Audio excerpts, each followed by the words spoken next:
আমার সামনে একটি ব্যানার আছে, সেই ব্যানারের মধ্যে লেখা রয়েছে বন্ধ কলকারখানা চালু করতে হবে।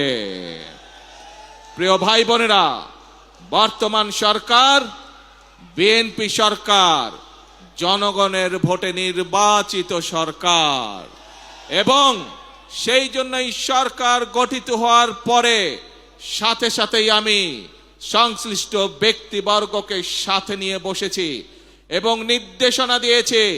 এবং আপনারা জানলে খুশি হবেন, এই সপ্তাহে গত 1 মাস আগে আমি নির্দেশনা দিয়েছি যে কিভাবে আমরা কত দ্রুত আমরা বন্ধ কলকারখানা কোনটি চালু করতে পারবো, যাতে আবার সেই সকল শ্রমিক যারা কর্মসংস্থান হারিয়ে বেকার হয়ে গিয়েছিল সেই সকল শ্রমিকের কর্মের ব্যবস্থা আমরা করতে পারি।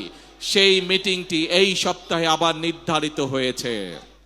ইনশাআল্লাহ বাংলাদেশের অনেকগুলো কলকারখানা যেগুলো বন্ধ হয়ে গিয়েছে বিগত বছরগুলোতে, পর্যায়ক্রমিকভাবে আমরা সেই কলকারখানাগুলোকে আবার চালু করার উদ্যোগ গ্রহণ করেছি।